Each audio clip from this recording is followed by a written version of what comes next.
क्या आपको भी अपने काम के रिजल्ट्स को लेकर हमेशा टेंशन रहती है कि बॉस क्या सोचेगा, बिजनेस में प्रॉफिट होगा या नहीं, एग्जाम में मार्क्स कैसे आएंगे, या मेरी वीडियो पे व्यूज आएंगे या नहीं आएंगे? और हम सब काम से ज्यादा टेंशन फिर रिजल्ट की लेने लग जाते हैं और इसी में हम अपनी आधी उम्र निकाल देते हैं। लेकिन आज भगवान श्री कृष्ण अपना खुद का एक ऐसा सीक्रेट बता रहे हैं हमें, जिसे अपनाकर आप अपना 100% एफर्ट्स दे सकते हैं, वो भी 0% स्ट्रेस के साथ। तो गीता जी के अध्याय 4 के श्लोक 14 में भगवान श्री कृष्ण कहते हैं, न माम कर्माणि लिम्पन्ति न मे कर्म फले स्पृहा इति माम यो भी जानाति कर्म भिर्न सबध्यते। अर्थात भगवान श्री कृष्ण कहते हैं कि मैं इस पूरी दुनिया को चलाता हूं, लेकिन फिर भी कभी मेरे कर्म मुझे बांध नहीं सकते, क्योंकि मुझे जो मेरे काम के रिजल्ट्स हैं उसकी किसी तरह की कोई लालसा नहीं है, कोई डिजायर नहीं। और जो इंसान मेरे इस राज को समझ लेता है, यानी कि अपने रिजल्ट की टेंशन नहीं लेता, वो कभी भी अपने कर्मों के बंधनों में नहीं फंसता। यानी कि जो रिजल्ट से चिपकता नहीं है, स्ट्रेस उस व्यक्ति को कभी नहीं छू सकता। कैसे? आइए इस कहानी के थ्रू समझते हैं। एक बार की बात है, एक बहुत बड़े मशहूर हार्ट सर्जन थे। वो रोज 4 से 5 बड़े बड़े ऑपरेशन किया करते थे। उनके हाथ कभी नहीं कांपते थे और उनका सक्सेस रेट 100% था।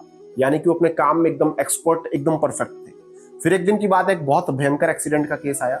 मरीज की हालत बहुत ज्यादा नाजुक थी। वो सर्जन तुरंत ऑपरेशन थिएटर में गए, लेकिन जैसे ही उन्होंने मरीज का चेहरा देखा, उनके पसीने छूटने लगे। उनके वो मजबूत हाथ जो कभी कांपते नहीं थे, वो बुरी तरह से कांपने लगे। उन्होंने तुरंत दूसरे डॉक्टर को बुलाया। जानते हैं क्यों?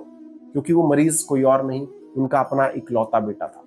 जरा सोच के देखिए कि डॉक्टर भी वही है, औजार भी वही है, बीमारी भी वही है जिसका वो इलाज करते थे, तो फिर हाथ क्यों कांपे? क्योंकि बाकी मरीजों का जब वो ट्रीटमेंट करते थे तो वो सिर्फ अपना कर्तव्य निभा रहे थे, बिना किसी स्वार्थ के, बिना किसी एक्सपेक्टेशन के, यानी कि रिजल्ट से उनका कोई स्वार्थ नहीं था।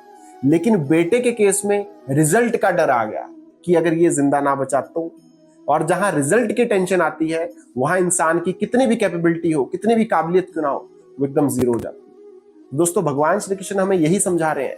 वो हमें पानी में कमल के पत्ते की तरह रहना सिखा रहे हैं। मतलब कि कमल का फूल पानी में रहता तो जरूर है, पर उसके पत्ते पर कभी पानी टिकता नहीं है। तो ठीक वैसे ही हमें क्या करना है, अपना बिजनेस करना है, जॉब करनी है, खूब मेहनत करनी है, लेकिन कभी भी उसके रिजल्ट के टेंशन से खुद को बांध के नहीं रखना है।